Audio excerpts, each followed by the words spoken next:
Don't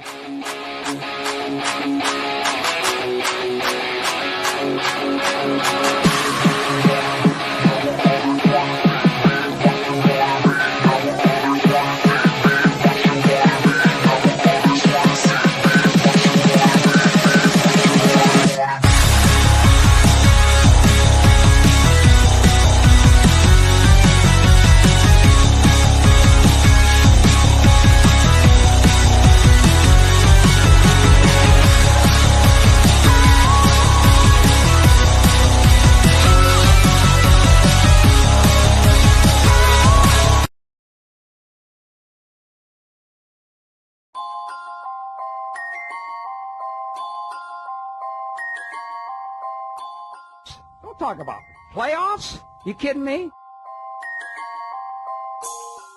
Not a game. We talking about practice. We thought they were, and we let them off the hook.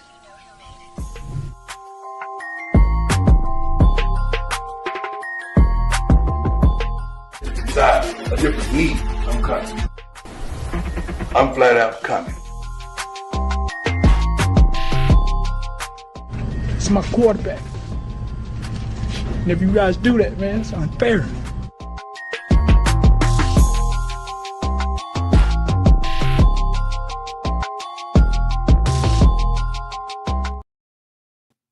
All right, everyone. Welcome again to another installment of the Sports Report Podcast. I'm your host, Mr. William D. Morgan. Excuse me, guys. I'm your host, Mr. William D. Morgan. We got a lot to talk about tonight. Oh, my goodness. College basketball is just going crazy. Tournament's just crazy. I am making the best run I have ever made in this tournament. I still got a couple of brackets at 99%. I will take that. Let me go ahead and start bringing everybody on. First, he is my co-host, and this man has forgotten more baseball. You know what? Ever know. Let me bring my man 7 in. 7, what's up? Will, I know you're not going to believe this, but I have legitimate MLB breaking news. Okay, go ahead. Bring it on. Umpire C.B. Buckner is now legally married to the ABS challenge system after getting corrected so many times by it. The law forced no other choice. Damn. Man, John Boy did a breakdown of that game. And so, like, you know me, I never complain about refs. I'm not saying the refs ever lost when my team is playing. John Boy did a breakdown of that game. He actually had 20 missed calls in his first game behind the plate of the season. Damn. There were that many other times that Boston or Cincinnati could have challenged it and won. Mm-hmm. That's absolutely crazy. That's crazy. 20 missed? That's why we got the ABS. Wow. That's crazy. All right. Let me go ahead and bring in my next guy. He's also with me on Saturday nights on the Geek Country podcast on the Elite Sports Entertainment Network. Then bring my man Ando in. Ando, what's up? How you doing? I also have breaking news. Well, not to the extent that 7 has, but this just in, fuck the Yankees. They're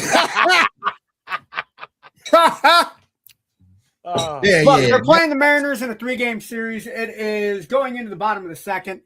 Castillo pitching a gem so far. Had a ball not dropped perfectly right and out of the glove of the Mariners third baseman.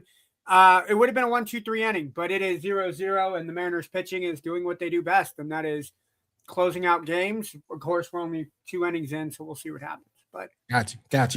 Fuck the Yankees. Fuck the Yankees.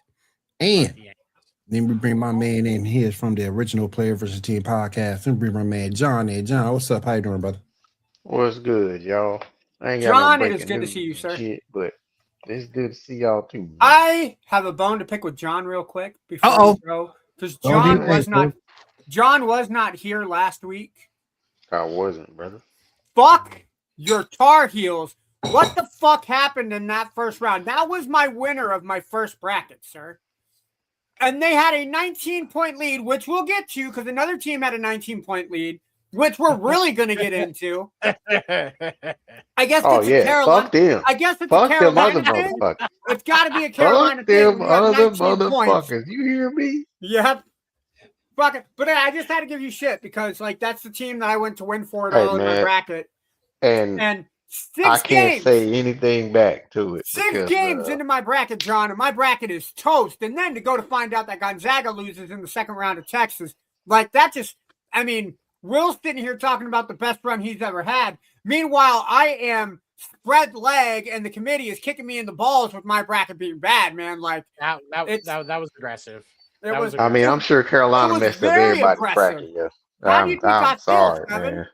I can't even stand up. Why do you think I'm sitting down right now? Like I cannot stand up. I'm still in physical pain for how bad my bracket went. But crazy NCAA bracket, man. This is why we love March Madness. Very crazy indeed. Again, I am fortunate to be where I'm at. Of course, I've done total of 50 sheets of prosperity. 50. This is when we talk.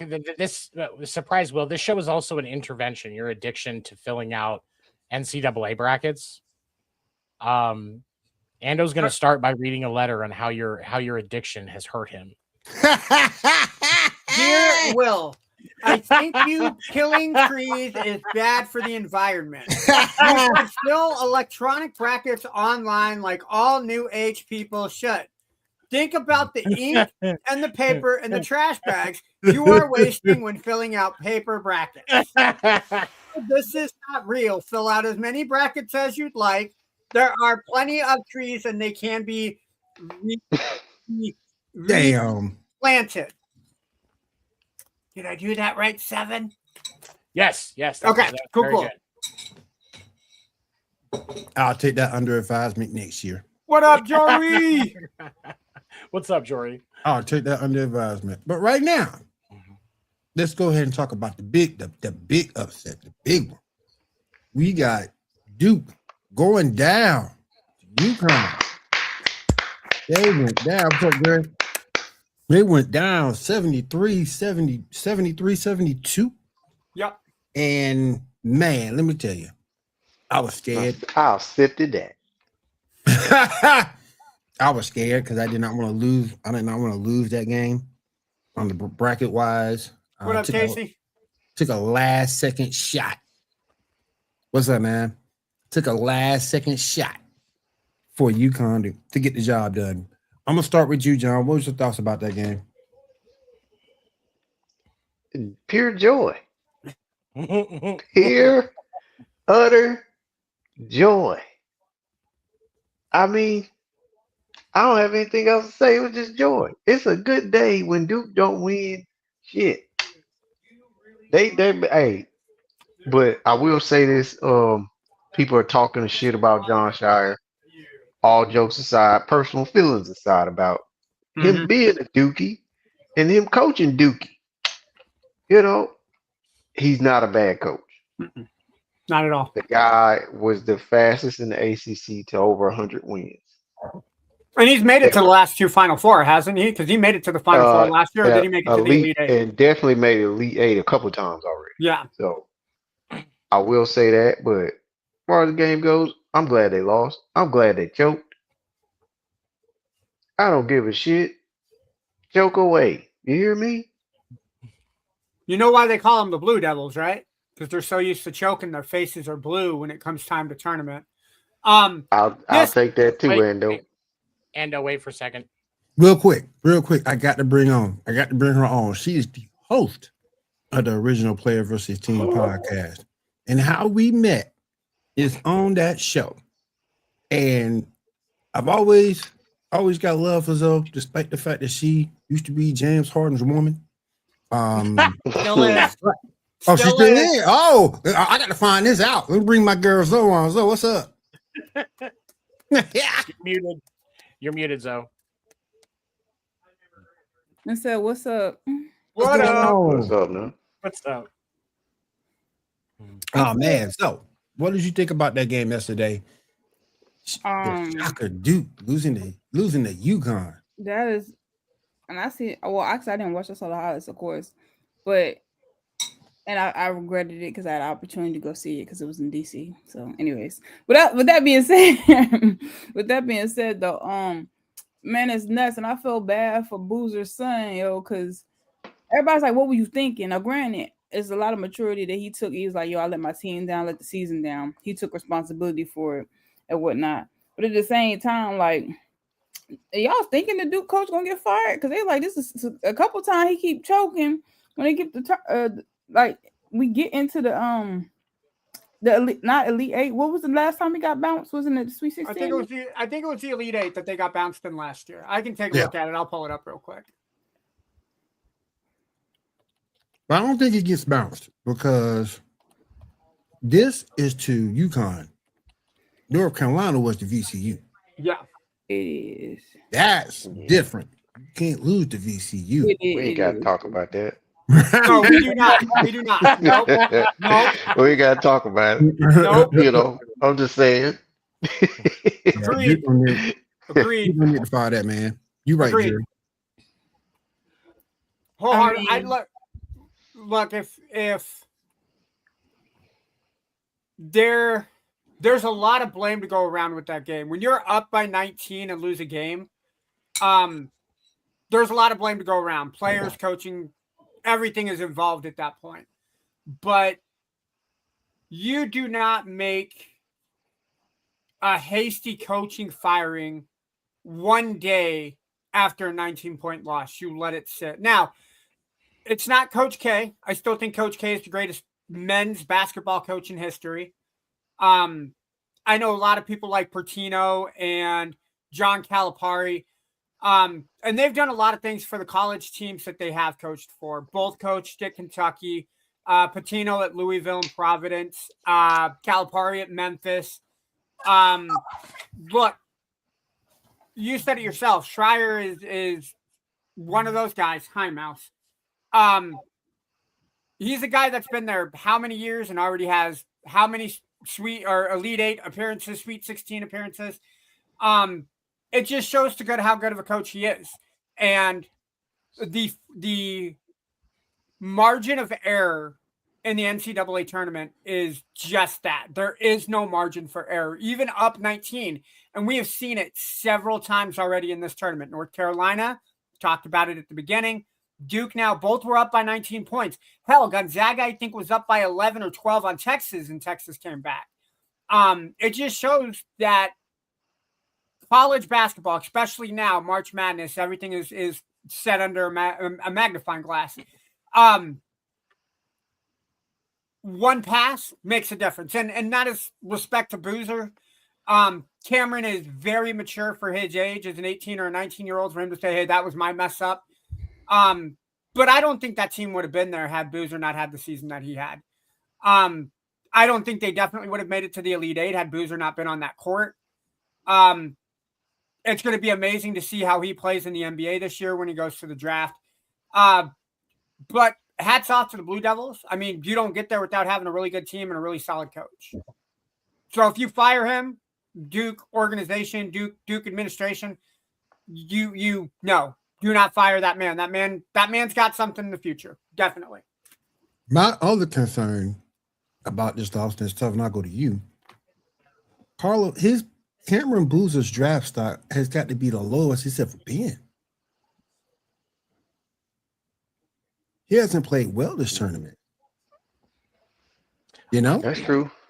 I mean, and people do look at that, but I don't think it hurt him too bad. Like, I don't think he's falling outside of top 10.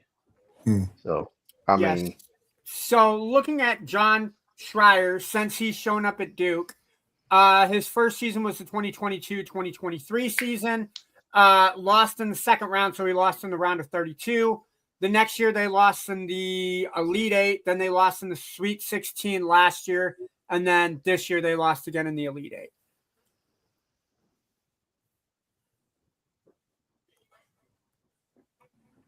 How you doing, man? Good to have you. Good to have you. All right, Stefan, I'm gonna go to you. What were your thoughts about the game? I feel like this is one of those things where this is the magic of the tournament. Like, let's start with that. Like, there's always like every tournament we get just a couple of defining moments where something happens and you're just like, holy shit. Up until yesterday, a team that was leading by 19 or more at half was like 184-0. 184-1 because North Carolina lost it being up 19. Okay. You gotta At keep halftime, mentioning this. But hey, if we got to mention it for Duke, we got to be even, man. were they down, were they up by 19 at halftime? I think they were up at 19 at one point when they were playing VCU. Okay. So because the stat that I saw said 184 yeah. And so we'll say 184-1 at best. And now this has happened. I think that firing the coach is a hasty thing, especially with his record. And the other question is are you really going to get something better in there? Even if you argue, some perceived early exits with the round of 16 and a couple of Elite Eights, who are you going to get this better? Who's on the who is on the college basketball coaching carousel that is going to provide a better environment and better results out of these men than Shear? Like what are their options? Because that's my thing. That's why I think it's like, I don't think there are. At least there's nobody that straight up comes to mind as a much better option that's going to be available. So why would you anyway? So no, that game with North Carolina, they were up by 19 with 15 minutes to go in the second half. So no, at the half, it was an 11-point game. So your statistic would be right. Yeah, 184. So now 184-1. Like that to me is the most shocking thing about this. And that's just one of those defining moments from the tournament that I think is going to be great. We've seen some upsets, but just that kind of a moment is just, I think it's one of those things where people that look at highlights of this tournament will look at that game. This is your baddie. Okay. It'd be nice to see if you were a baddie and then to see maybe a picture of yourself, but it's all good. Oh my God, Will, stop. Hey, that's my line, Will. I'm just saying, how you gonna say you a baddie? You ain't got no picture. I don't know. I think that's a pretty sexy silhouette, if I may say so. Maybe they're a baddie on the inside, Will. That's what matters. Maybe they're a baddie on the inside. You gotta think about it. That's true. About to bring Dan on, then he disappears. Where you at, Dan? He's mad that the Mariners are beating the Yankees 1-0. What's up, Dan? Hi, guys. What's going on, man? Hi, Dan. What's up, Hi. Hello, man. What's happening? What you guys doing? Just hanging out? Yeah, hanging out talking about sports and shit? Yep. I like that Michael Jordan picture behind you, too, sir. You betcha. Yeah, right. Hey, Dan, help me figure this out. What's up? How you gonna say you're a baddie, but you ain't got no profile pic? God damn it. Yeah, right there? Yeah. Yeah, prove it. Prove it. What I'm talking about. That makes what you said even worse, because the fact that Dan is confirming it just makes you might as well have Ando adding on too. Like I love it. Hey, I'm not helping. I love the self-confidence. I like when people feel good about themselves, but god damn. You gotta back it up. Yeah. All right. Back it up, girl. It's a dude, probably will. Yeah. Probably. Can I add on to North Carolina basketball while we're kind of dogging on North Carolina and Duke while we're at it? It's not necessarily a bad thing, John. But rumor has it that they did fire who was it? Herbert Davis was their head coach. Hubert. Yeah, they fired him already. Yep. He's gone. Did you hear, Will, who the number one guy to take over for North Carolina is? I heard it earlier. Can I just say thank the Lord above? Take it over. If those rumors are true, take it over. Take him away from us, dispense us from the pain, yes, Chicago Bull fans, and take fucking Billy Donovan back to college ranks. Thank you. That's Lord. That's where he belonged anyway. He should never been a pro coach. Nope. But let me move on back to the NCAAs. We got number 1 Michigan just destroying number 6 Tennessee. Good Lord. My question to you guys is, if it was Iowa State, if Iowa State hadn't had such a bad game against Tennessee, would that have been the same thing when Michigan would have rolled over Iowa State? Oh, yeah. Okay. I think so. By the way, while we're talking about that, the predictions we made last week?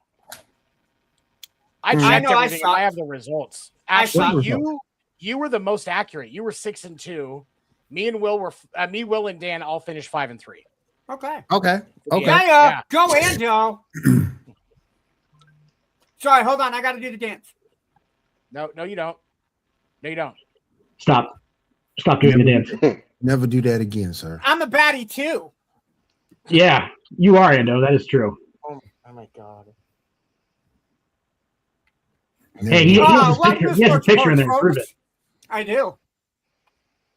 Anyway, then we move on. Then we move on because we got a lot we got to get to tonight. Michigan defeats Tennessee 95-62. Blowout from the start. I mean, I don't think anyone had any question about that. So let me ask you, Michigan ready for? Is Michigan for real? Are they for real? I don't think they are. That's just me. Are they for real? I don't think I picked them in my bracket, so probably not. My accurate bracket. That is slander, sir. That is fucking slander. It's only slander if it's not true. No, right. It's slander if it's true too, and that is fucking slander, sir. You go ahead, go ahead, Zoe. Continue, please. You think Michigan for real? Pretty much, I didn't put them in my bracket. Oh, I didn't put them to win in advance. So that pretty much says everything. Hello? Oh, yeah. Pause. Yeah, we hear you. Hello? Your video we can hear you. We can hear you. You might want to log off and log back in. She can just say in one spot. I hear you. We got you. We got you, Zoe. Hello? Yeah, you good. Hey. We can hear you. I bet we're all frozen on her side. You might be frozen on her side for real. We might be. You might be. She can just sit in one spot for one time. What's up, Brandon?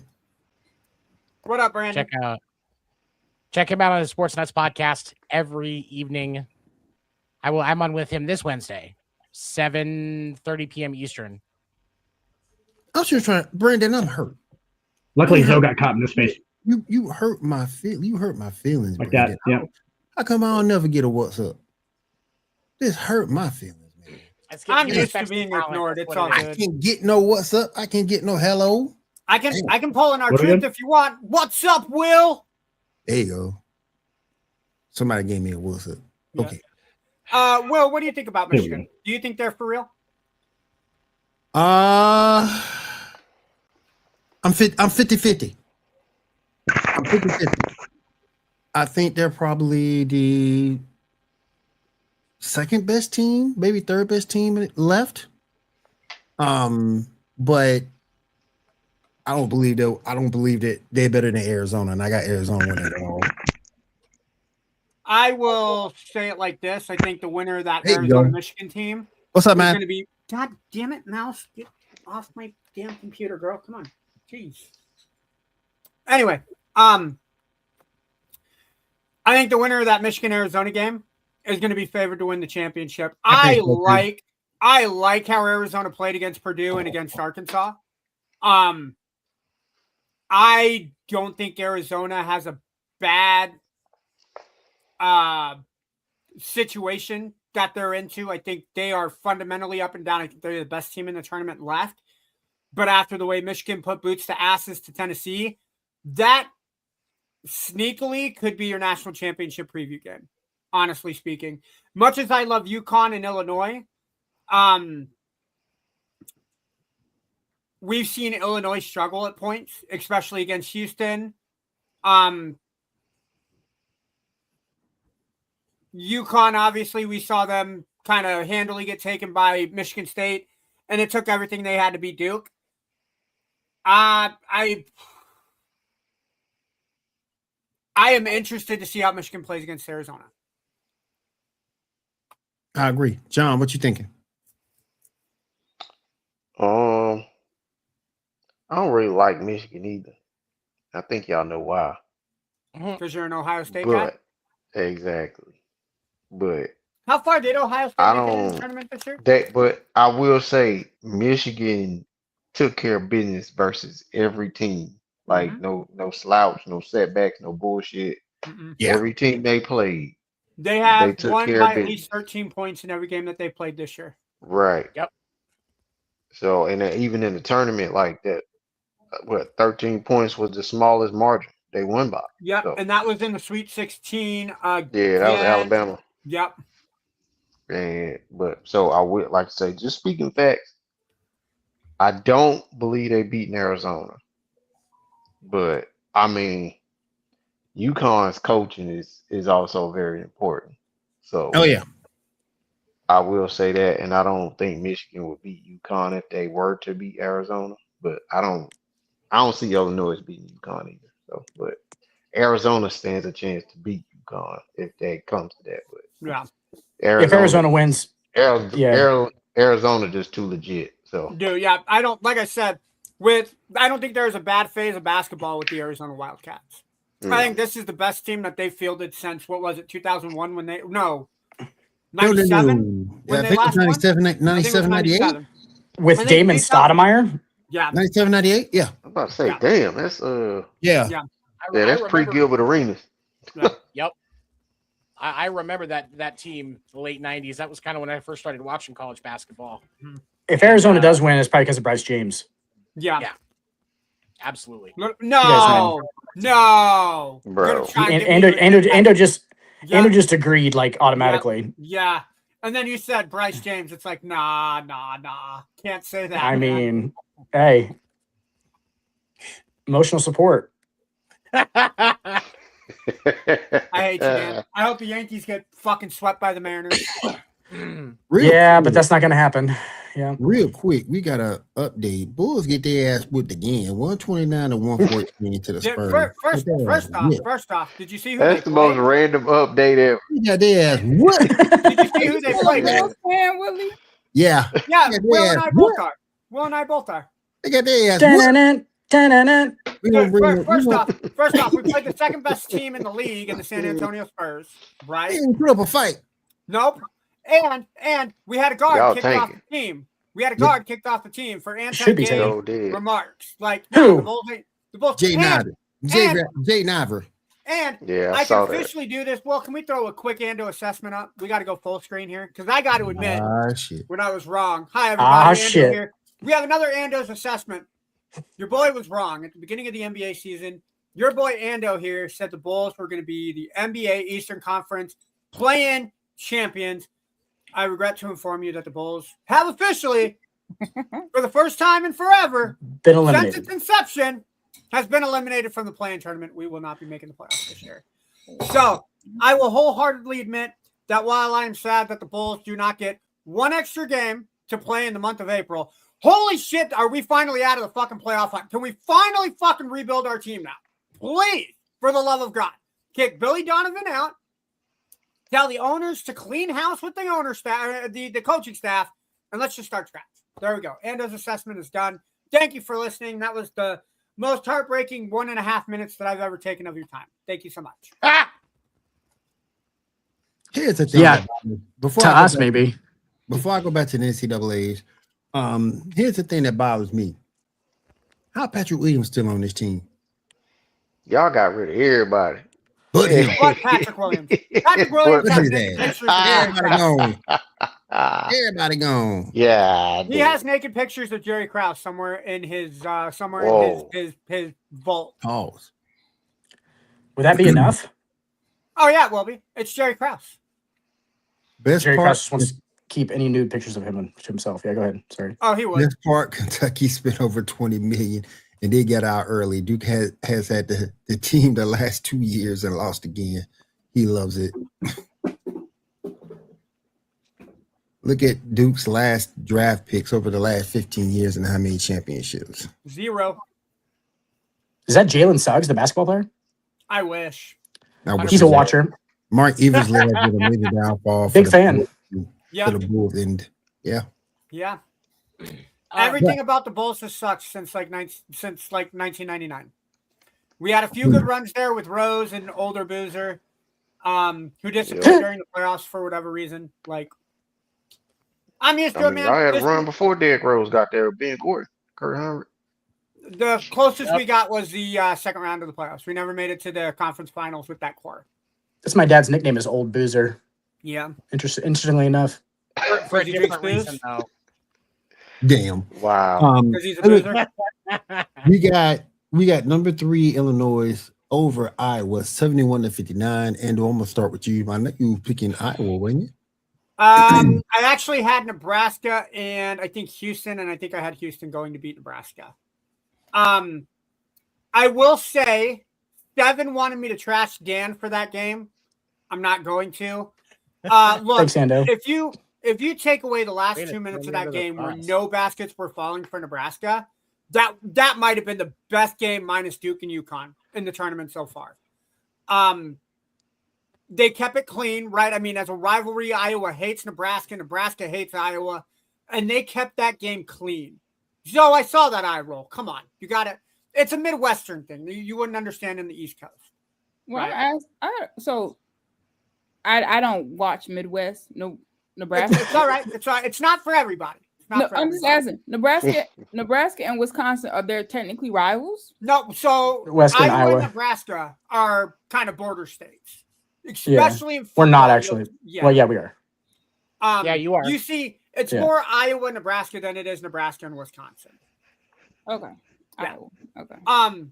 But like I said, up until the final 2 minutes, that was a damn good game. And then, for whatever reason, they only had 4 players on the court when number 7 hit that amazing dunk in the foul. That gave them 3 points. Nebraska had like 3 wide open threes in the final 90 seconds. They could not hit to save their life. Yeah, they showed Matt Rule with like 3 minutes left in the game. Yep. They showed our football coach, and then we didn't make a shot after that. So. Yep.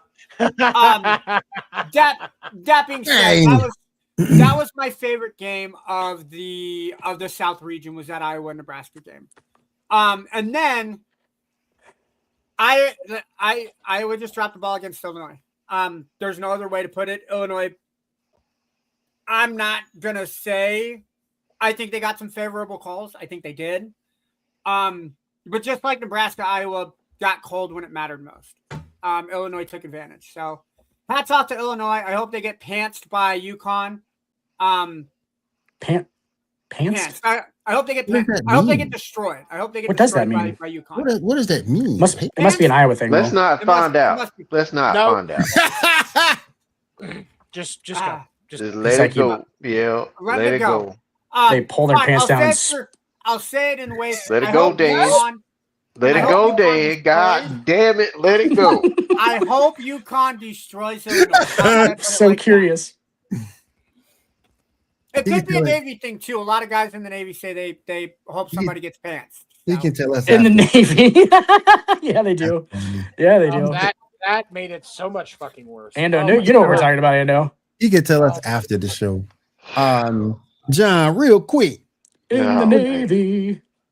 What you think about Illinois defeating Iowa? Man, I was shocked Iowa got beat Florida. Yeah. So once they beat Florida, I was like, yeah. I mean, Iowa State beat Florida. I don't know. Iowa beat Iowa beat Florida by a point. And Florida was the first number 1 team to go out. 1 seed, and Iowa was number 9. Yep. But I mean, like say, I was shocked by Illinois. Period. Like I hadn't watched Illinois that much this year, but like say, I don't think they've been this far since D Brown and damn Deron Williams and Luther Head. 2005 was the last. They have 05, yeah. I remember that championship like it was yesterday. So he went. Did you just make a Luther Head reference? That is awesome. Yep. Yeah, that he was at the time. I felt like he might have been the first best player on that team. But I mean, we didn't know Deron Williams was gonna be as good as he was. But yeah, he was right. Like in college wise, he was overshadowed by D Brown and Luther Head. But, yep. That's crazy. And then ended up being the best NBA player. Yeah, exactly. Oh, facts. It's crazy. But I ain't seen too much Illinois basketball this year, so I'm shocked they got as far as they did. I knew they were okay as far as being a decent team, but I didn't expect them to make it to the Final Four.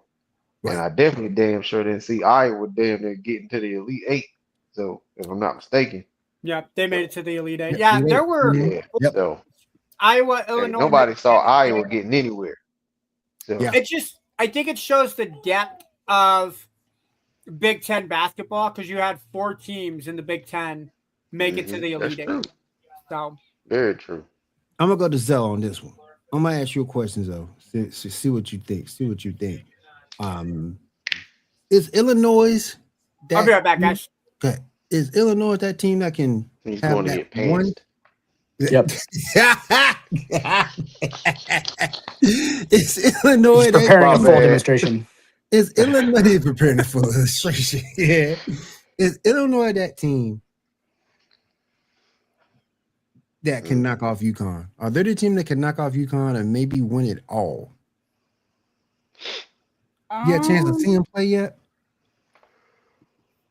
Well, okay, so like I'm gonna already be biased because Hurley's my dude, and he kind of ignorant, so I'm already gonna go for him. No, but this is before this game. Like the last couple of years, I just like this coaching style. Like we lost Calipari to UConn, and then Pitino had his little allegations, so it's been hard for me to have a coach to root for. So I had to go with Hurley with this, and in general with Illinois, I ain't liked them since when were they in the tourney that I liked them was good? I feel like the 2010s.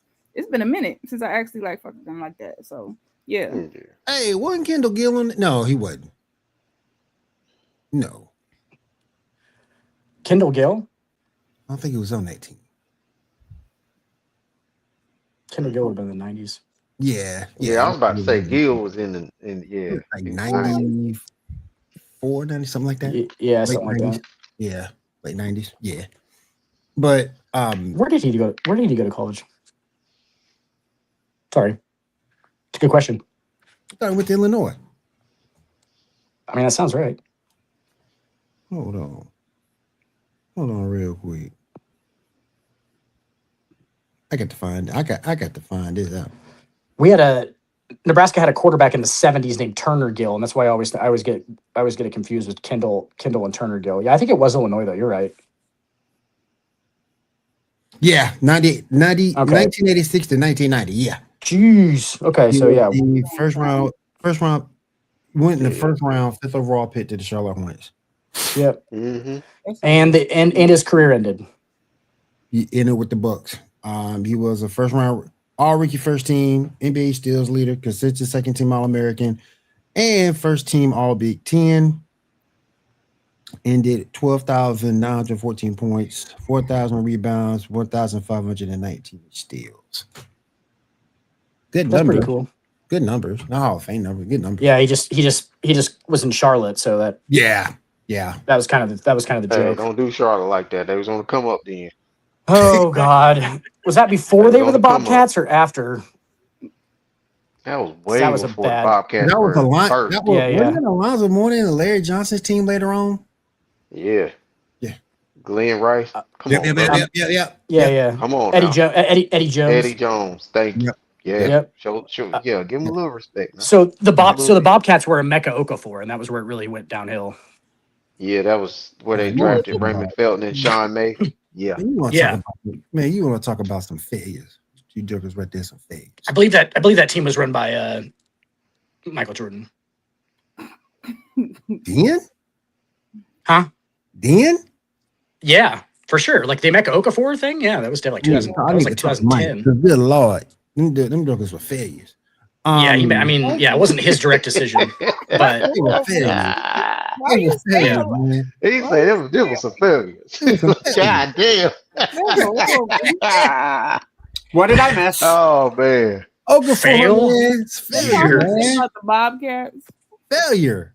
Charlotte Bobcats, like they should never have existed. I hate the organization myself. I'm like, why y'all should have done this? Horrible jerseys. Horrible jerseys.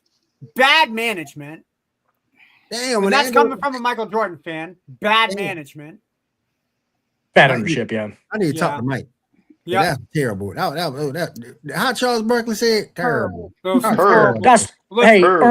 Ernie, that's terrible. That's terrible. I think we need to understand that the Charlotte Bobcats should never have been a basketball team. That's sort of Dr. Evilish there. What you're doing? Yeah, I kind of like Evil. Yeah, Doctor what? Dr. Avil? Kind No, evil. Dr. Evil. Evil. I've been evil my entire lifetime. The details of my life are quite inconsequential. But no. How Right about now, no? You're crazy. I'm gonna go around the room, get some predictions. Oh shit, the Maple Leafs just fired their general manager. Yep. And admit almost missing the playoffs for the first time in a decade. Damn. All right, I'm gonna go around. We covered our standard 15 seconds of the NHL. Check. All right. Check that off then. I'm gonna go around the room. Real quick. Go over the Final Four. Then we'll get into some football, some basketball, some baseball. Get the hell out of here. We're doing basketball right now. Yeah, we're doing basketball right now. Illinois versus UConn. Who y'all got? 7? I'm taking UConn. I've watched that team move, especially with how they came back. They're gonna have a chip on their shoulder. Illinois loses by at least 10 points. Dang. Ando. I think UConn, but it's going to be closer than that. I think it'll be a 5-point game. It'll be a 2-possession game. John? I completely agree with 7. It's going to be 10 points or more. Zoe? UConn or Illinois? UConn. I say it's a 7-point spread, but I'm pretty sure somebody will foul out. At least two players on Illinois gonna foul out. Hey, I need to clip this. Two-man Taylor. Illinois by 15. Yeah. That's Tim the Toolman Taylor that's speaking, everybody. We need to pay attention. How he's not going for Michigan, though, that really bothers me because Tim the Toolman Taylor's from Detroit. Damien, is that you? That looks like never touched the ball. John did. God damn. Look at the look on John's face, yo. Yeah. He's like, you want some? Shit just got serious, yo. All right. I don't. Do y'all know this guy personally? I do not know. I know who it is. Oh, I know who it is. Okay. His name's Tim Taylor Toolman. 1-on-1 is nuts. 1v1 me. What, on Rust? No, I think he wants to do it on NBA 2K. There you go. Bruh. Damn. Did you see that? I don't did you guys see that? 1v1 dudes. So Tiger. Yeah. Oh god. You obviously like me. I think John plays people here in North Carolina. Really? That's messed up, man. First of all, 6.5 points a game in street ball is pretty good, though. You're going to 11. Don't stand for the slander, John. Get him. Get him, brother. I can barely read what the fuck he's saying anyway. I'm on my phone. Oh, he said, I've seen John play street ball here in North Carolina. He averages 6.5 points a game. Now, he say he just kidding, but. Are we going to 11? I don't even know who the hell that is. Pretty good. Even though I live in North Carolina. And if I average 6.5 to 11, I think I'll pretty much win the game. Yep. Yeah. That's more than half the points. You're the best player. Way better than I am, bro. Dan, UConn or Illinois? I'm gonna go Illinois just so I can maybe win the record thing, but I think UConn's probably gonna win. Plus, did you see Bobby Hurley just straight like nasty face that referee? Yeah. It just makes me want UConn to want to win. Like he was just like literally in that referee's face, like yeah, we made that shit. Oh yeah. Love it. I am taking Bobby Hurley does a lot of cocaine, I think. Dan Hurley. I mean, am I wrong? Dan Hurley, though. Yeah. Tim Taylor, why don't you come on the show since you talking so much shit? Who? Come through. Tim Taylor. I think it's somebody trolling. Just ignore it. Come through. John is shook. Cause you want to talk so much shit. Come through. Come down. It's like that Macho Man promo where there's guys calling him, trying to wrestle him. She's like, yeah, come on down. Yeah, come on down. Yeah, I'll take You just keep saying, come on down. That's not him in that profile picture. Yeah. Down, man. He looks like an office afterthought. But speaking of cocaine, God damn, Macho Man. Calm your ass, bud. Yeah. Some good cocaine back then. Just a little bit macho. Probably why his heart exploded. Probably. Right. But he died of a car Just crash. saying. So talk shit probably don't have he a had a heart profile attack. picture. All right, you guys. All right, you guys. There's something I want to talk about that I forgot to bring up. Whoa. What about Arizona and Michigan, bro? Yeah. Oh yeah. I think I know where everybody gonna go, but I ask it. All right, 7. Arizona versus Michigan. Arizona. Okay. Ando. It's gonna be close, but I'm gonna go Arizona. I think it'll be Arizona by like 3 or 4. I think I know who John gonna pick, but John, go ahead. Man, fuck Michigan. I knew it. Fuck them motherfuckers, man. I knew it. All right. So you're going with Michigan. No, he has enough people trolling him already. Dan. We got to stop trolling. All right, so you got Zona. Okay. Dan, who you got? Michigan. Okay. Give me the Wolverines. I'm gonna go 4-0, and you guys are gonna go 0-4. That's what's gonna happen. Well, we can't go. There's only 3 games left, Dan. There's only 3. Okay, only check. 3 games so left. See, Dan is so good. He's gonna go 4-0. He's the Chuck Norris of now predicting basketball games. He's gonna go 4-0 with 3 games to play. Bracket wise, I went with Arizona. But I wouldn't be shocked if we got an upset in this one. I wouldn't. You think it's going to be a Big Ten? Big Ten national championship game? So you saying you think Michigan going to bounce Zona? Or what you saying? I wouldn't be shocked if it was an upset in this one. But I'm picking Arizona, but I wouldn't be shocked if it was an upset in this game. I would not be shocked. I'm picking Michigan only because Bryce James isn't playing. Right. Yeah. Not so if Bryce James is playing, I got Arizona all day. And like I say, this battle to number 1 seeds, it's gonna be. I think it's gonna be tight regardless. Yeah. Anything can happen in a game like this. So yeah, I think Arizona gets it, but I would not be surprised if Michigan pulls off that upset and destroys everybody's bracket. That would be the one that would bracket already jacked up anyway. That would be the one. That would be the one that would really destroy me. I would talk about my bracket, but my bracket hasn't existed since day one. Isn't that right, John? Yeah. Hey, why you play John? I don't know what you're talking about, Ando. John be calling up North Carolina. Yo, Ando's bracket's about to take a leap. I need you to throw the game. Thanks. Click. No. Hold on. Blaming John. Hold on. John I gotta thank John though. John's ulterior motive was if North Carolina gets bounced, they hire Billy Donovan. So they hurt me in my bracket, but then they heal me by getting Billy Donovan away from Chicago. They better leave that motherfucker in Chicago. Good God, y'all no, can please put his take him. ass outside the building. We will give you but a Chicago leave deep him dish there. pizza and a Chicago dog on top of Billy Donovan if you take him to North Carolina. We don't want you, Billy. Does anybody else want Billy Donovan back in NCAA? As long as he's not in Chicago, I don't care where the fuck he goes. I don't want to be. He won't get another NBA job if he gets fired from Chicago. No. Probably. I mean, not immediately. Well, so you say he's gonna have to go back to NCAA anyway? Yeah, he's gonna. Yeah, it makes the most sense. Yeah. He's a Nobody wants him.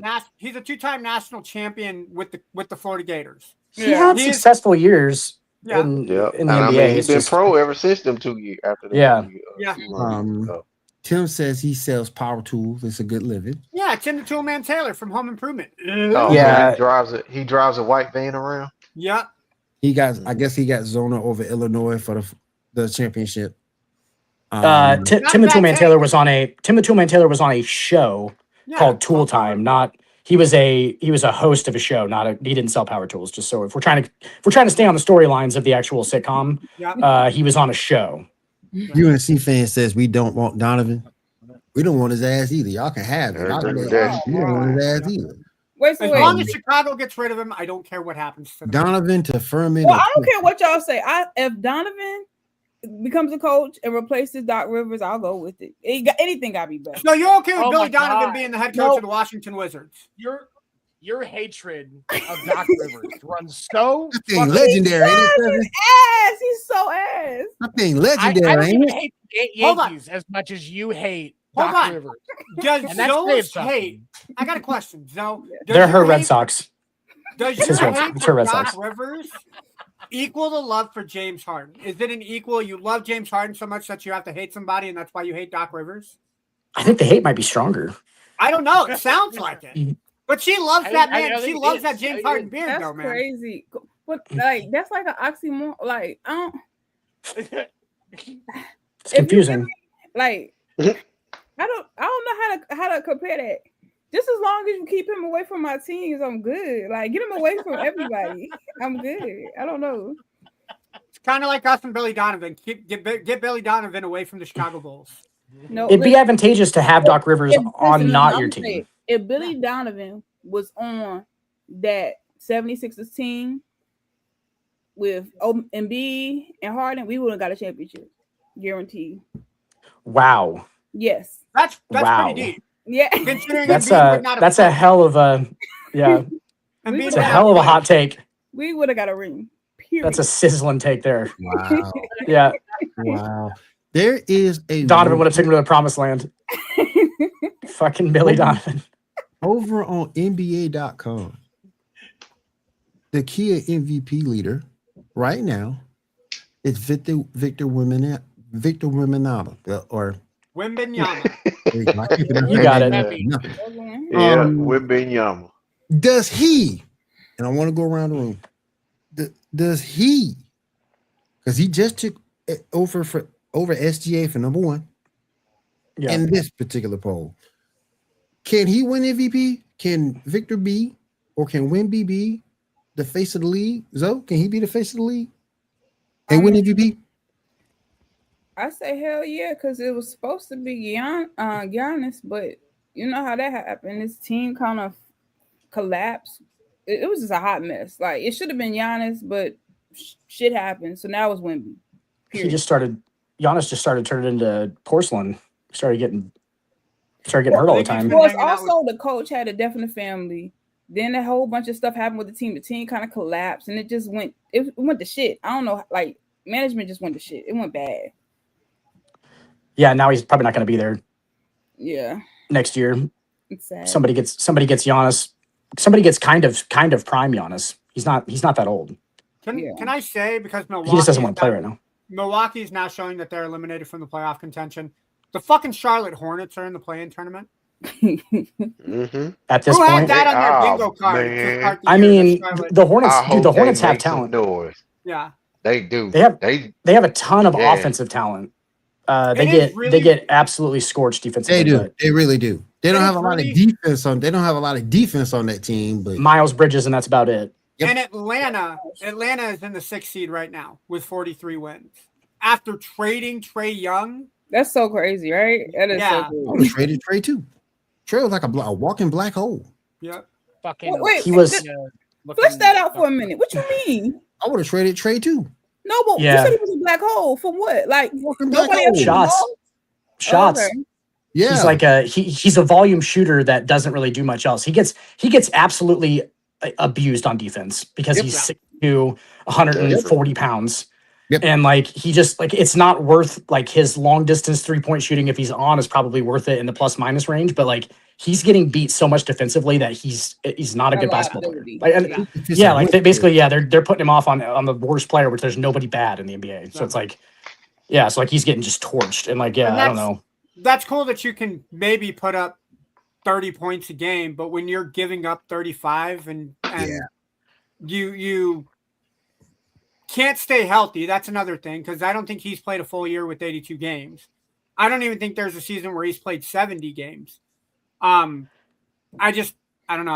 I don't think he's worth it personally. He's a regular season superstar. Really. Yeah. But like once you get into the playoffs, they're just going to start going. They're going to isolate him and go after him. Make it to the playoffs. But here's the thing, Here's the thing, though. Atlanta's in the 6th spot without him. They've gone younger. Yep. They've gotten better defensively. And when they did that trade with Golden State, that worked out for them too. To get rid of Porzingis, right? Mm-hmm. That worked out for them too. So again, they're doing some good things right now. They got Quinn Snyder as coach. When Quinn Snyder was coaching Utah, he was not a bad coach. So the pieces are fitting just right for Atlanta. Quinn Snyder looks like a porn director. I didn't say anything about his looks. That was you, Dan. Like a porn director. John, can Wemby win MVP and be face of the league?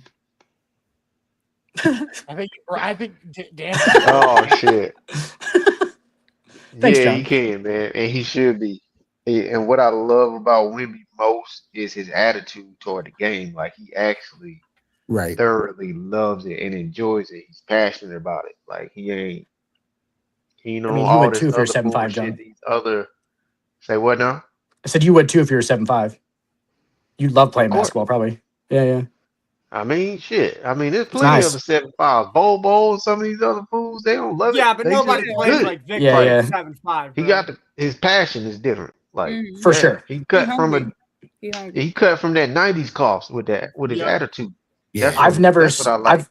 I've never seen a guy handle it like that at 7'5". I don't think there's No. really been anybody like Shaquille O'Neal make the argument that Bull could do that kind of stuff, but like he doesn't do that kind of stuff consistently. I just So it's don't not. think he has a work ethic, man. Because it No, he doesn't. amazes me that people don't really want him on the team.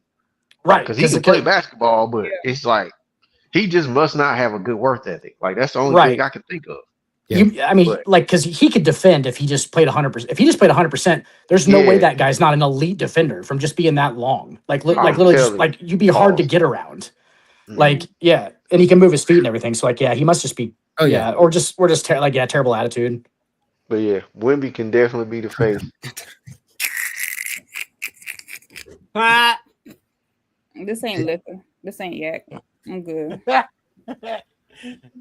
That could be Sunday Delight for all you know. Was he talking about the?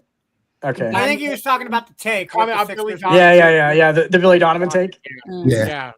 But let me ask you, Seven. Can Wemby be the face of the league and win MVP despite the fact SCA is playing well and so is Joker?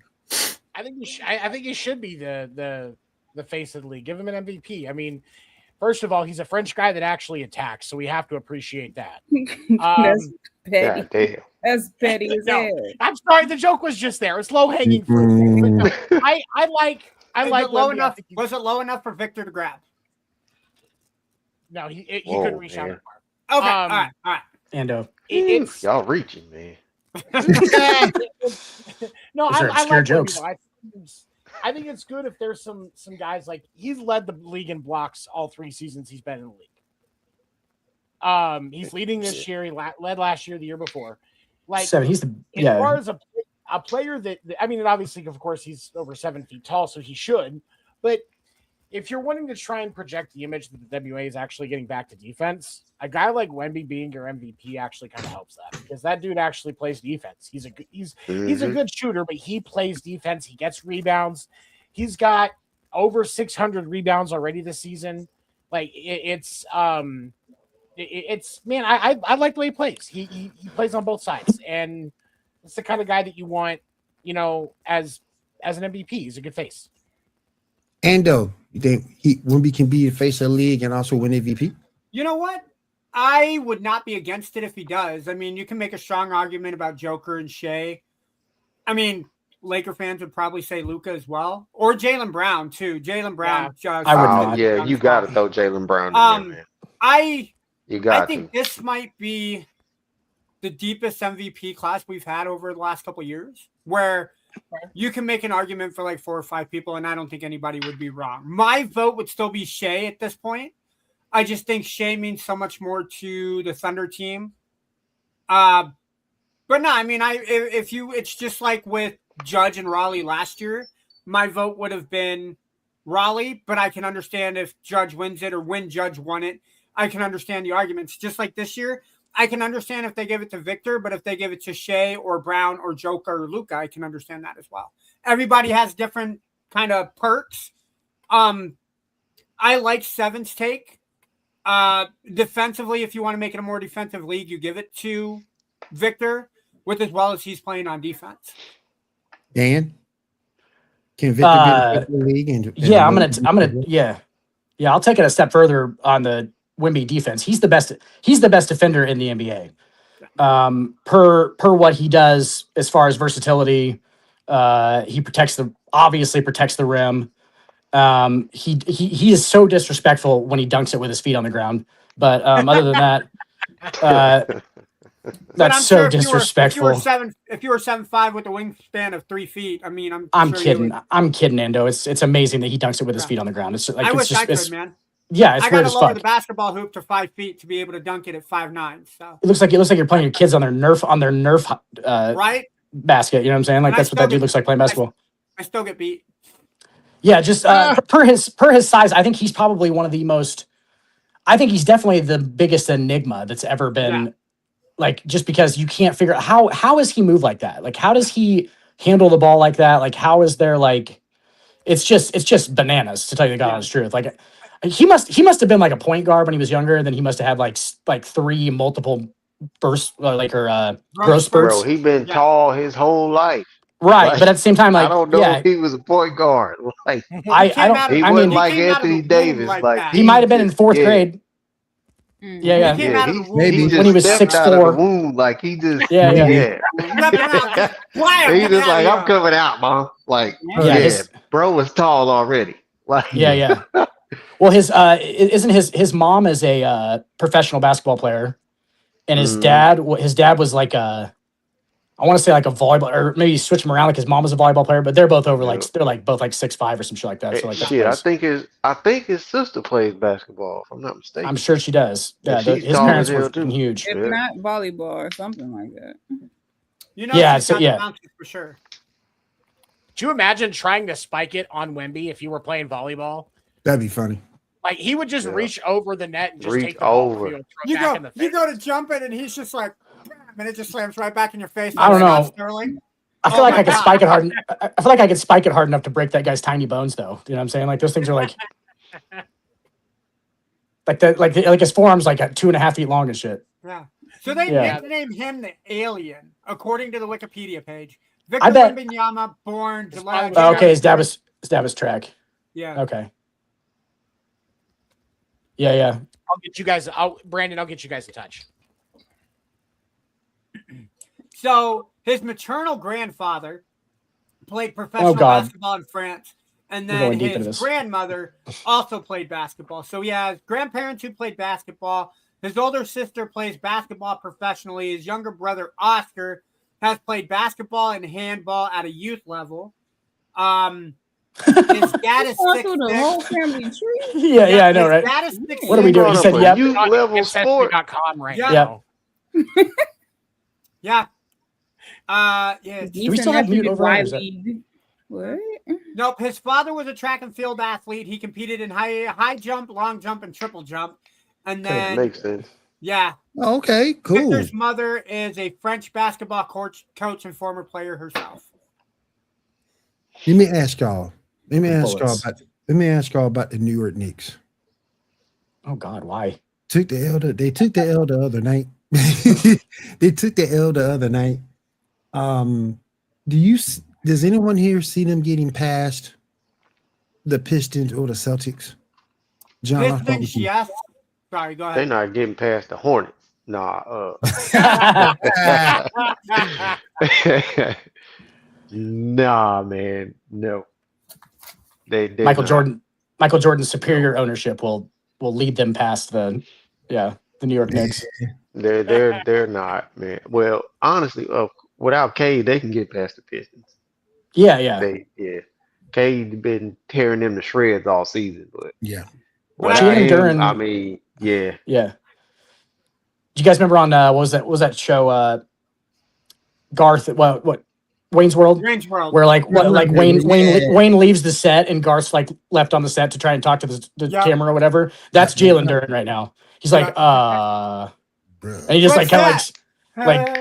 goes out of the screen. He's like, not to say that Duren won't get like 20 and 10 or something. But I mean, him and Cade kind of had that dynamic where he frees up Duren to do what he need to do on the court. So I think it's clear that you probably needed him to be an all-star. Jalen Duren definitely needed Cade Cunningham for sure.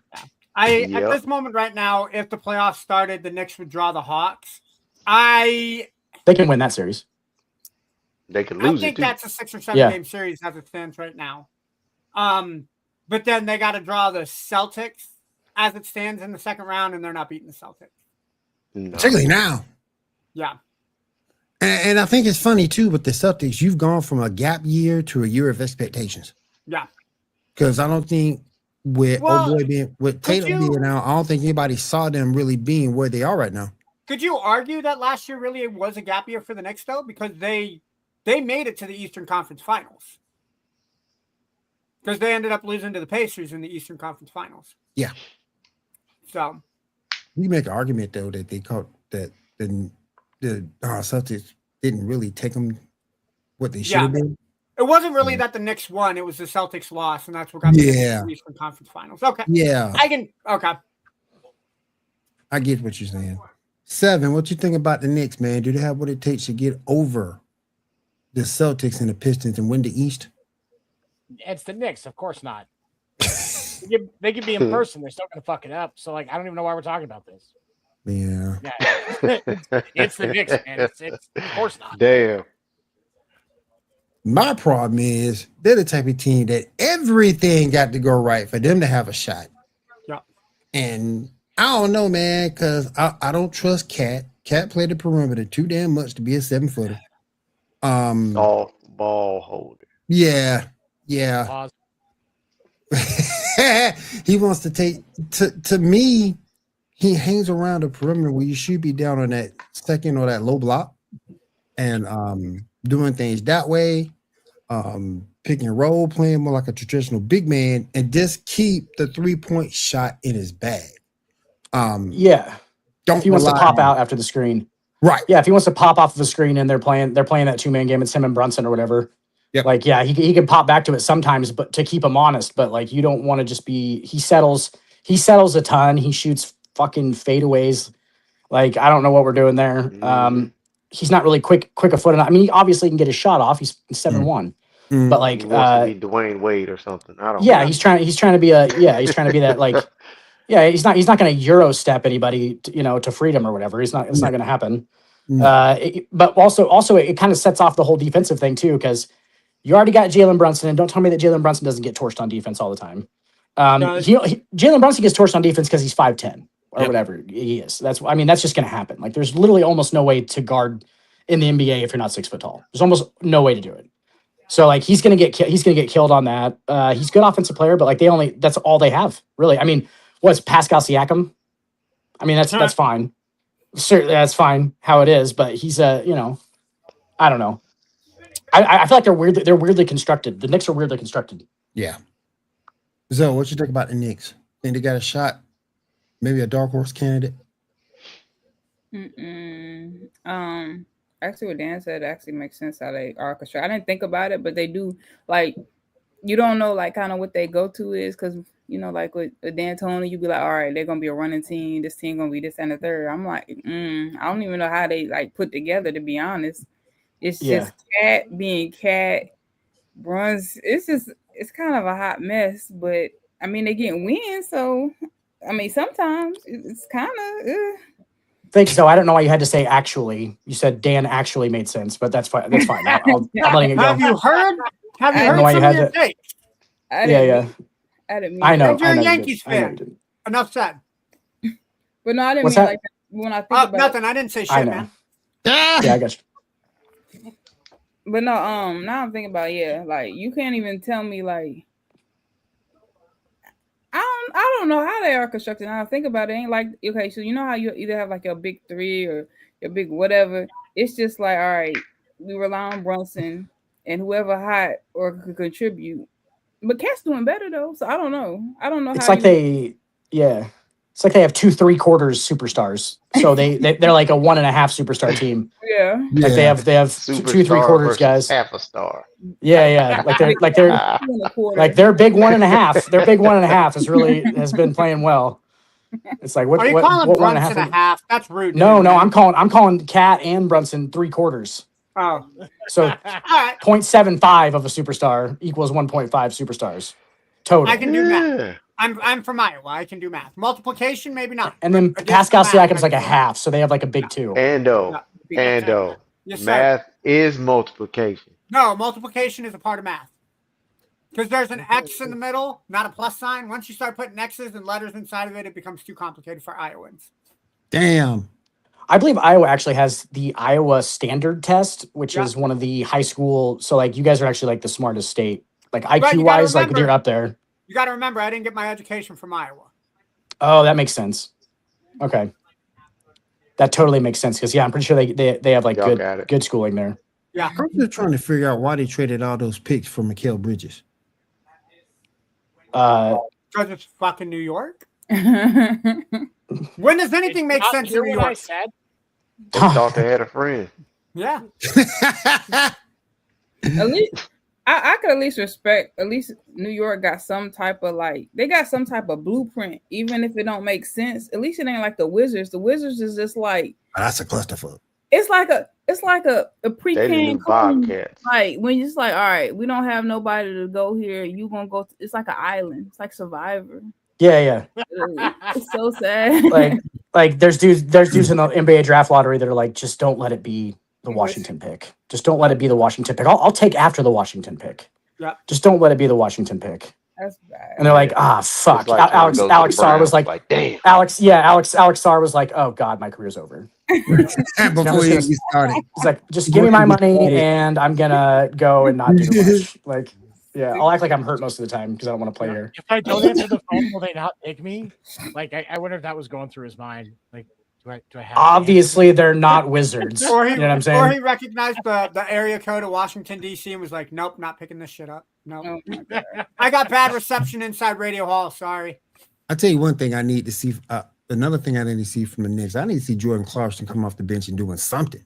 Give them something. You are brought there for bench play. And I need to see them doing. I need to see him doing something, 15, 16, something, to give them a shot. Because like I said, Detroit's playing well, even without Cade. Boston's playing well, even they took the L tonight. Oh my God! And the Cavs. See, I'm coming back to your guy. Yeah, I forgot about the Cavs. I'm about to your man again, so if he can play well during the playoffs, you can see what the Cavs do. But if he doesn't play well during the playoffs, one or two things. Donovan Mitchell going to have to take over, or they could. Is Jared Allen coming back? He's supposed to be. Yeah. That's what they're missing. Coming back. That's the next thing you need to see. That's what they're missing. Yep. I mean, they can ball without him, but having him on the court defensively and the way him and James Harden kind of get along, play offensively. Yeah. Yep. What's he injured? That will. He has a foot injury. Because he has bones in his foot the size of big lighters, probably. Probably. Damn. And as flexible and as durable as Little Caesar's crazy bread. Damn, y'all. Damn. That was wrong. But yeah, that's what I want to see from the Knicks to see if they can move forward, kind of make the East a little bit more interesting. Because right now, out of Detroit, Boston, and the Cavs, I'm not really looking from anything from anybody else. You know, Indiana terrible. Oh, I'm sorry. No, he's out with a right knee injury. It was Kalen Tyson that has a toe injury in his knee right now. Because you know Indiana terrible. You don't know what you're going to get from the Orlando Magic. I don't know. We saw what they did against Toronto, up 20-14, and then gave up 31 straight points. So I actually like the Magic. I like the Magic in the Eastern Conference because, like, I mean, the way you said it, you made it sound like you like magic tricks. Like, hey, I love John. John, I'm a sucker for the Magic. All right, I'm a sucker for the Magic. I just pull something out of a hat, and I'm like, yeah, this is what I'm talking about right here, Magic. I don't trust Pablo Banchero. I don't trust him. Paolo? Yeah, I don't trust him. I said Pablo. They said Pablo. I was like, the fuck we call him Pablo on that team? Pablo. I thought his name Franz was Wagner? Pablo. No, it's See, by yourself. I thought it was El Pablo. Shit. Franz Wagner? Can I just say the best Pablo I ever heard of was Pablo Sanchez, backyard basketball.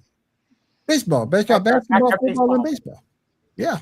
And Juan Pablo Montoya was a race car driver.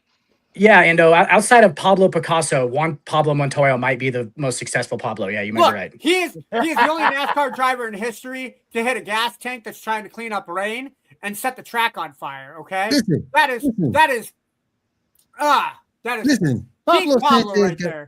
Pablo Sanchez got backyard awards. Come on, man. But the only problem with Pablo Sanchez is he shares the name with Mark Sanchez, and the butt fumble takes over anything Sanchez has ever done. Guys, it's Paolo. Just so we're on the same. Okay. It's not Pablo. Okay. We're still talking about Pablo's. I don't know why. Sorry if I started that. You good? It's all You good. good? It's all good. You good? You good? One more. Go ahead, Will. I'm gonna do one more thing about the NFL. Then I'm gonna turn it over to U7, catch up on baseball, and we roll out. Before we go to football, I did want to announce that the women's Final Four has been officially decided. South Carolina did beat TCU just a few minutes ago, 78-52. For the second time in a row, all number one seeds from the women's tournament are going to the Final Four. Yeah, that's it's good parity. Texas, South Carolina, UConn, and UCLA all won their conferences and will make it to the Final Four. Yeah, makes sense for sure. For sure. One more thing I want to talk about: Jackson Smith and Jigma gets re-signed by the Seattle Seahawks. And I want to know what you guys think about that move, because you got another receiver out there by the name of Puka Nacua looking like he's going to re-sign, but he out there acting like a fool in public, up here biting women in the ear and anti-Semitic comments, yada, yada, yada. Seven, I'm going to start with you. Even though Jackson Smith and Jigma signed that deal, does that hurt? Does the actions of one Puka Nacua hurt in terms of getting max money from the Rams? Does he still catch the ball when it's thrown his way? Okay. Does he show up to the fucking stadium when he's supposed to? Yep. Okay, yeah, he's still gonna get paid. Like, I mean, sure, he went all Mike Tyson on somebody. I mean, who of us hasn't just been like, you know what, I want to bite this motherfucker? Like, we've all been there. I can honestly say I have. We've all been there. We've all been to the biting stage. I have not. So y'all just be biting women on like just go up and just Zoe, you cannot fuck around and find out, Zoe. You cannot rope me in like that, Zoe. It's called cuteness aggression. It's a thing. What? What? What are we doing? What are we doing here? What? The hell are we doing? I'm so confused. No, I think he's still gonna get paid. Do I think it hurts him? Yeah, like we're gonna see 10 million or 5 million or something off of this deal because he doesn't know how to keep his mouth to himself. But I mean, you might have to go back to a little bit of remedial kindergarten to get some lessons on not biting people. But I think outside of that, mean, he's still gonna get paid. Tony, he knows he's not supposed to bite them. That's the kicker. Oh, he knows he's not supposed to. He knows, man. He knows. He fucking knows. He knows. Hell yeah, he knows. Oh my goodness. Stupid. So maybe I'm putting you in the bad spot to follow 7-Up, but what do you think? I have no comment. What do you think about this biting thing? I'm not going to bite at that. I'm not going to bite at it. Not me. You're not going to bite? No. I have no comment on this. Oh my goodness, John, let me get your opinion real quick. He's a guy. I'm not going there either.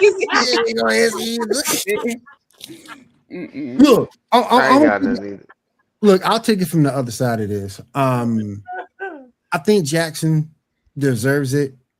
That part, absolutely. Easily, he earned it. He earned that, and he shut me up. Him biting motherfuckers, man. Yeah, that's crazy. Yeah. And he proved me wrong because he told her that Puka was biting. Puka was biting people. Oh yeah, Puka shells. Yeah. And Jackson proved me wrong because he can't be named. What is his first? How you pronounce his first name? Puka. You can't have a name like that if he bites. Puka shells. I mean, I feel like you only do have a name like that if you bite people, John. Bite somebody. I don't know. No. But I think you don't bite people without their consent. Right. Well, I mean, if you're faster than them, you can bite a lot of people. Yeah. What do you mean? What do you mean Puka's not good with girls? Like he can't catch them? What are you talking about here? He bite and runs? What you bite and runs? They're trying to run from him keep from getting bitten, and he's catching them and biting them. Like, It's kind of like So it's kind of like he's marking his territory for future reference. So like he bites it and goes like mine and then runs away. So like if somebody walks up to you and is like, I'm about to fucking bite you, you take off running, and they chase your ass. Okay, like it's a fucking horror movie. Yeah. If they're faster than you, they're gonna catch you. They're gonna bite you. Like that's just what it is. Yeah. If it's a zombie apocalypse, poof, you're a zombie. That's just where life is. Like that's just what it is. But I was gonna go vampire chasing people to I was about to bite. ask whether the damn full moon when he just decided to start biting. Fucking werewolves and shit. But my team, give him bath salts. but Jackson proved me wrong. Jackson proved me wrong from the standpoint of when he first got brought in, when he first was in the league, he primarily the slot guy, and then when he's primarily the slot guy, and then when you brought in Cooper Kupp took over the slot role, but him more on the outside. So I always wondered. Hold on.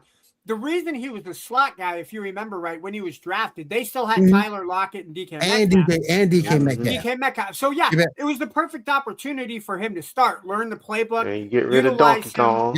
Yeah, utilize him in the slot. Yeah, and then he took over out when you got Cooper Kupp, he took over the outside. And I question, will he be able to take over the outside role just as well as in the slot? He set me the hell up. He did a perfect job. Beautiful job. I would just like to point out it was not one of the white guys that called DK Metcalf Donkey Kong, so we cannot get in trouble for that said on the. Oh my god, we can't. He's like, I'm calling it out for HR. To clarify, I said that because of his initials. Yes, yeah. I wasn't calling the man a monkey. Okay. Yeah. I didn't think that until Tony had to say something about it. I didn't think that. I think shit about it until he said so. I made the connection. Oh man. Oh shit. I didn't say a word about it. I didn't even think about it. I was thinking about his initials. But I didn't call that man a monkey. I'm sorry. Oh shit. He's now pulling her request for a restraining order. He's about to get paid because she got paid. That's what happened. Yep. You bite people without their consent. You should have your teeth removed. That's some bullshit. You should be out here gumming it. That's wow. That's crazy. Wow, man. Man, bro, that should be the punishment for biting people without their consent. Oh yeah. Real quick, 7. What? You still laughing? I'm good. Okay. Are you sure? I'm good. No. You sure? You sure? Okay. I'll keep baseball just kicked off. There's people that are freaking out about their teams. It's the first we're 4 or 5 games into the season for most teams. Just get the fuck over yourself. I wanted to ask you guys this though. Just get the fuck over yourself. We've already seen with the start of the ABS challenge system. We've really started to see some certain things come to light here. At the start of the show, I mentioned CB Buckner and the game he get with the Red Sox and the Reds, where he had he had 8 challenges, 6 were overturned. But John Boy, or by the way, if you like baseball, you want to learn more about baseball, following John Boy on YouTube and Facebook. He does a lot of breakdowns. He will show you a lot of good stuff. It's a great channel to follow. He did a breakdown about this game. There were 20 opportunities in total, including the 6 that were the 6 challenges that were correct, where the pitch call could have been challenged and been successful. So, obviously this is a small sample size of one game, and there were memes going around saying he already had 78 calls overturned. This was his first game behind the plate of the season. That did not happen. But the question is the league going to be forced to look at umpire performance more closely because of especially the ones that have a higher number of successful challenges in their games? Is that going to bring it to light more? Dan, I'll let you take this one first. Yeah, we can't have any more than the 2 or whatever. What are they allowed per team? It's 2. It's 2 per team. You lose it if you lose the challenge. Yeah. So do you get another one if you win both? You can get a maximum of 4. Is that the? No, if you win the challenge, you keep it. So you can get 4 total. No, you can have as many. Like if you keep getting it right, it can keep going. Like you keep your challenges. Oh wow, okay, I didn't know that. All right. So that the 6 that were overturned were all challenges by Cincinnati. There were 2 back-to-back strike 3 calls on Eugenio Suarez where he challenged them and they were overturned because they were balls. That was just on one batting. That was just on one at bat. So like they kept their challenge because crazy. they kept it right. And so that's crazy. Yeah, the mechanical part of this makes me nervous because we're talking about what Aaron Judge had that challenge where he it was 0.1 inch low, and he won the challenge. And then he hit a homer the next pitch because it was going to be strike 3. But if you got guys out here, especially pitchers, who take advantage of this and can paint corners where it's a 0.1 inch in the strike zone, MLB hitters are fucked. There ain't nothing.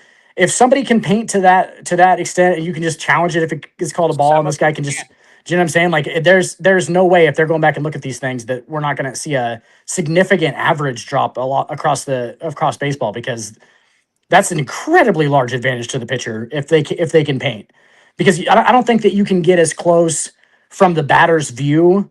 Like Aaron Judge obviously has a supernatural eye at the plate. Obviously, he got that call right by 1/10 of an inch.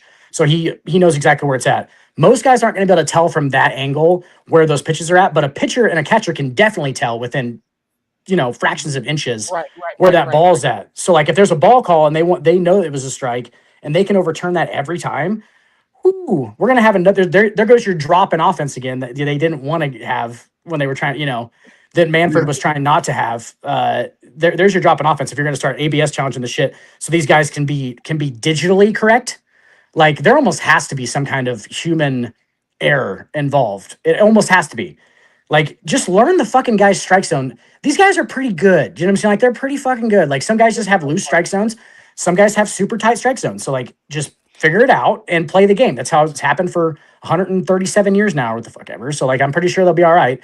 Like we don't need, I feel like we're getting too much of the digital stuff in there. Like, the guy's sliding over the base and they get there on time, but then their body comes off the base and the guy still has them tagged and they're calling him out. I'm like, how is that? You know what I'm saying? Like he can't be stuck to the base the entire time. At some point, there's got to be technicality where he's off the base. You know what I'm saying? Like, I don't know. It's just, I feel like they're getting it's too perfect. Everything's too perfect. The pitch call's too perfect. Like they almost need to have that couple inches where it's, where it's human error or whatever. It kind of feels like the tie no longer goes to the runner.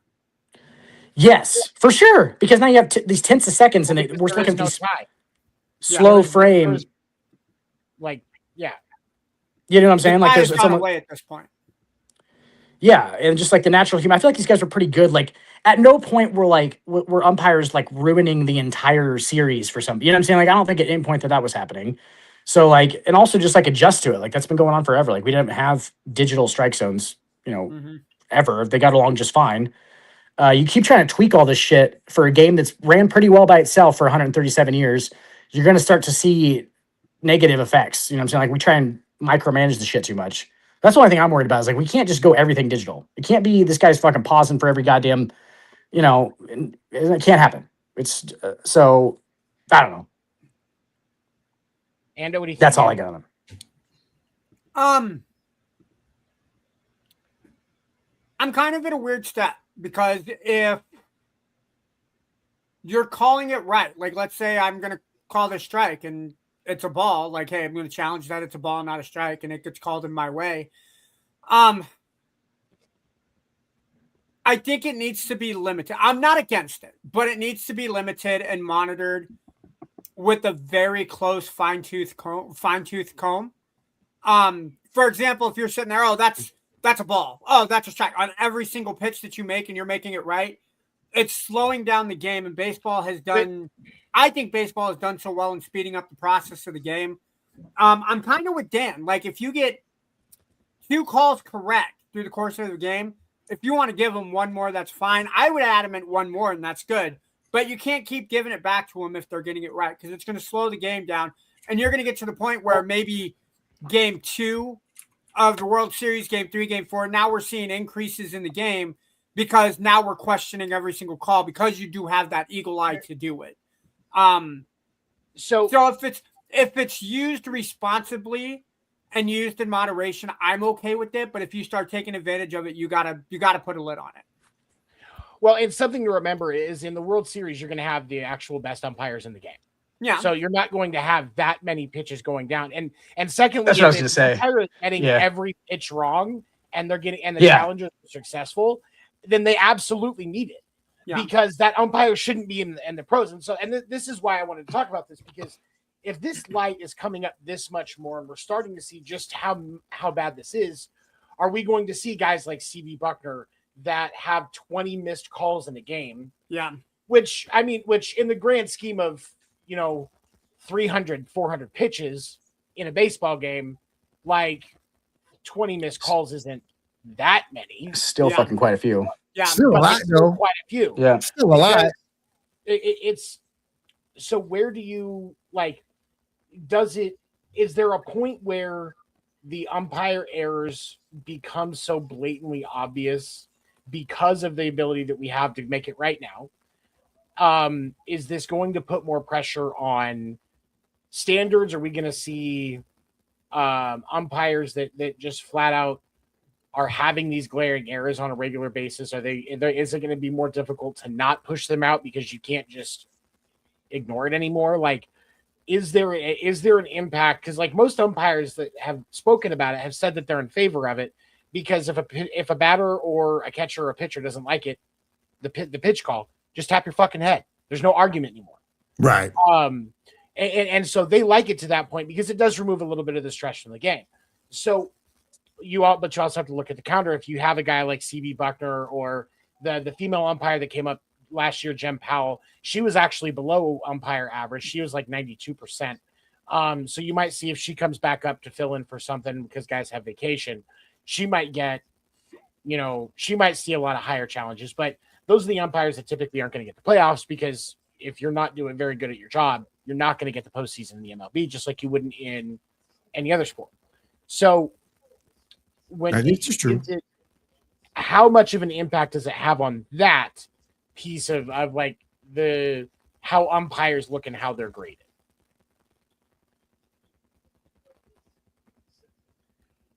It should be. They have it out longer. They really have. He was just saying it only put like 60 seconds into the block. Yeah. Under a minute to game time. Plus, you got the pitch clock to counter it. They go pretty quick because all it is just like a quick look. I think the ear. What's he have an earpiece in or something? He just like turns around, quick look. They look at it real fast. Go yes, no, no. He corrects it. And it's done. It is pretty quick. It's less than 20 seconds, and every single one that I've seen was less than 20 seconds. And these guys don't get them that long. So like challenges in a game, 20 seconds. That's a minute and a half, 2 minutes that you've added in the game, and that's it. Yeah, and if you had Johnny Cueto up there, or like a really slow pitcher, you know what I'm saying? Like he is right about the pitch clock, just correcting it naturally. You can add a little bit back into it. I get what they're saying. It's just weird to me that we the technicality, the digitalized stuff just got weird because of it's a game that sometimes it can't be perfectly called. We can't look at every single thing and just go, oh yeah, it's got to be on slow motion replay, and it's like we can't start doing that. There was a video that was sent to me on TikTok where a guy said that instead of it being the umpire's call, now that we have this technology in place, the umpire gets an earpiece. When the ball passes through, the system makes the call, ball or strike, and then you move on to the next pitch. Right. Not even, we're taking it out of the umpire's hands completely. I get people wanting to see that, especially when you see heinous games like what happened with CB Buckner on Saturday. But my counter to that is, if we look at, 15 seconds to call a pitch, that is slowing down the game. Mm-hmm.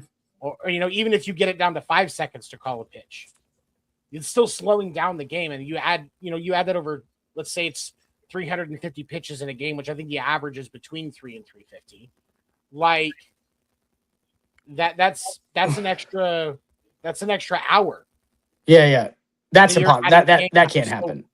That to me, that just like, even if you could make it instant, I think it would be interesting, but I think that would truly have the impact that you're talking about, Dan, of a total downturn of offense because everything is called exactly correct. With the pitch comm, you're still not getting everything exactly correct. Like if you watch a game, the umpire will get it wrong, and it won't the player won't tap their head. Yeah. They just don't do anything. I saw it. Yeah, I saw Ryan McMahon do it twice in the same at bat the other day. He just they were pitches that were clearly off, and he just he didn't want to take the time. He was just like I'll just take the strike or whatever. I think that there's probably a lot of that happening too. And like you were saying, it has to be instant. There's no way it can be anything else than instant. There's no way that if you're gonna he's got to hear it. So I think that's kind of dumb. I don't know that you can. I think it would take a lot of work. And if we're going to be spending the money on these umpires and making them occupy their time, I don't have a problem with umpires calling balls and strikes. But if we can hone in the egregious ones, because there's certain ones we can think of as baseball fans over the last 10, 15 years, where if our team had a challenge in this one spot for it changes the complexity of the whole game. It changes the complexity of the whole game, maybe the whole season. Yeah. There's so many ripple effects of it being available there. So I think to that extent, the way what they have is great, but you can't. I think if you go past this, it's a little too much for me. Yeah. I would draw the line at that. Keep it where it's at. Keep it where it's at. Because Aaron Judge, perfect example, gets that one the other day. It's low or whatever, and then he got it's low, and then he hits the homer. So yeah, have a good one, Casey. We got a question here. Are we going to see them drag it out again? Salary cap negotiations, reduced draft rounds. I think it's going to get dragged out. I think it's safe to expect a lockout, but I do think that I don't think it's going to be as bad as people think. I do, especially with the change in leadership for the MLBPA following the Tony Clark and the embezzling stuff and all of this stuff that's come out and. But my question is this, though, Seven. Tony Clark was embezzling pussy. He was embezzling. He was. But my thing, Seven, is this: who initiated this change? Was it the owners or was it the players union? The ABS challenge system? No, the impending lockout. Oh, okay. So the pending lockout is going to be the result of the fact that the big thing that the owners want to get out of the next CBA is a salary cap. But the players are wholeheartly against it because that's going to drop everybody's pay. As that kicks in, you're going to start going back to seeing what we see in the NBA and the NFL and NHL and stuff like that, where even your greatest players, they aren't far off from the other players that play that position. So you're going to see a drop in pay. Honestly, even with the fact, even if they start the salary cap at 280. Which is 260 to 280 is what the expectation is right now. And the salary floor is, we'll say, 150 million. 110 between 150 million is kind of what's expected. Let's say that's where it starts. Yes, you're going to see the bottom end come up because teams like Oakland and Chicago and Miami, the White Sox, Miami, and some of these other teams that have, sub 100 million payroll, they're going to have to amp that up and give these guys a raise and bring in some higher paying guys. Right. But you're also going to see, you're also just going to see a lot of stuff drop down as far as other teams are concerned. And yeah, you're still going to see the Yankees and the Dodgers and the Red Sox and the several other teams that are right at that cap limit. Right. But they're going to be using that excuse to pocket more revenue instead of putting it in the players' pockets. And that's why the players are against the salary cap, is because right now they actually have more of a financial seat at the table than if we have a salary cap in place. And so that makes it difficult, but there are things that they want as far as the players are concerned, as far as other benefits and changes to the league and stuff like that, that they want, that they can negotiate with if there's going to be a CBA. More protections for rookies and service time and stuff like that. Right. Benefits for retired players. There's a list of things, a lot of that stuff that they try to look at every CBA. But the salary cap is definitely going to be the hottest issue. I think the salary cap does come, but I think the longest part of the negotiation is where the number starts. And how, the other thing will be an agreed formula for how it increases, because those are all parts of the CBA negotiation, because those are in that contract. And if they can't agree to these formulas and basically whatever those percentage increases are, or how they come up with the percentage that the increase will be, then they're going to be sitting at that table for a long time. And so I think that's those are truly the things that are going to hold it up. Yeah. Versus whether or not there's actually going to be a salary cap. They'll spend less time on that than they will on the actual numbers. Gotcha. Because my opinion has always been, it you've gone so long without it, and you want to try to make a case for it. And I get it from the owner's standpoint, but I don't know. It's just to me that you've been running wild without it. Why change things? But I get it. The owners have been arguing for it for a while because they want to be able to pocket more revenue, because the players get so much of the pie right now that they don't have the ability to pocket as much. And yeah, they're still filthy fucking rich. It's still a financial dream to be able to own a professional sports team. Even a Major League Baseball team, you're still making money. Right. But you are in a position where right now, because the bottom teams, part of their revenue, they depend on that profit sharing. And if the Dodgers have a $450 million payroll, right, but they're getting a bunch of money from endorsements and stuff like that would contribute to profit sharing, but they don't have as much of a profit because they're dumping 90% of their money into their roster. Yes. Then that's less money that's going into the pool for those bottom end teams to collect a check from. And so they're the ones that are advocating for a salary cap, especially because they know it means more profit share for them. And the owners at the top with the bigger brands like the Yankees, like the Dodgers, like the Red Sox, like the Giants, they have plenty of money. Right. They've got old money. And they've got new money. They've got endorsement money. They've got international brand deals out the ass. You're not going to see international brand deals for the Athletics. No. You're not going to see any international brand deals for the Rockies, the White Sox.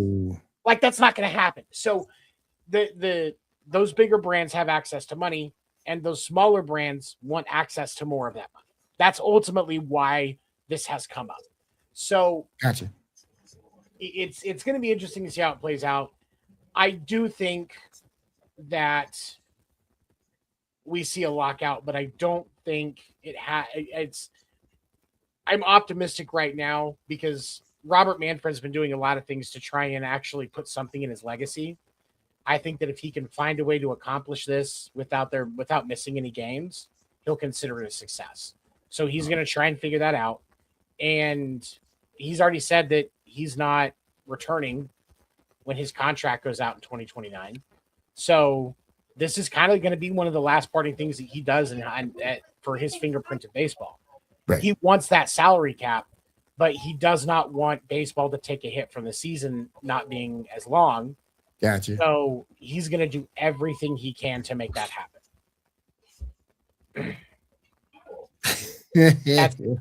That's the way that I look at it. Right. What's up, man? And Suggs, you are right. Deferred contracts can kind of get around that. But I think part of the other piece that you're going to see is, I guarantee you, the deferred payments, because of what the Dodgers have done, there is going to be a limit on how much deferred money you can have in a contract. And it's going to be called the Shohei Ohtani rule. Yeah. There's no, that is what it is. Yeah. The Shohei Ohtani rule says you cannot defer more than X amount of dollars. Or we'll say 70% of the contract. Yeah. Or you can't have more than $100 million a year in deferred salary on your books. Like something like that is going to be, that's where it'll go. Or if it's going to be deferred, it can't be deferred for more than 2 or 3 years. Well, no, because you have like a 7-year contract you can sign. Yeah, it's got to be within a set time period to put that deferred money into. Oh, yeah. Oh, yeah. All right. We're out of time for this show. I want to say thank you to Maono Microphones for being the microphone sponsor of this show with the Maono PD 200W. Need XLR, we got you. Need USB, we got you. If you need wireless and podcasts from everywhere, we got you on that too. I also want to say thank you to Wire Network for having us on their network this evening, each and every week. We appreciate you guys. As we close out, we'll be going over the fine shows you can catch on this network. But before we do that, Seven, if you could, sir, please go ahead and close us out. Thank you for checking out the Sports Report podcast tonight. We appreciate you. We appreciate everybody in the chat. If you're watching after, please definitely throw stuff in the chat. I do try to check it out myself and try to respond. I'm not very good at it, but I do try. We have a lot of great shows here at Wire to Wire Sports, as you're going to see here, closing us out. We have great shows morning and evening every day, hosted by individuals that want to share their experience and get your thoughts as well on the sports news of the day. So please definitely not just follow Sports Report, but make sure to support Wire to Wire Sports Network. Thank you so much for checking us out today, you all. Have a great night.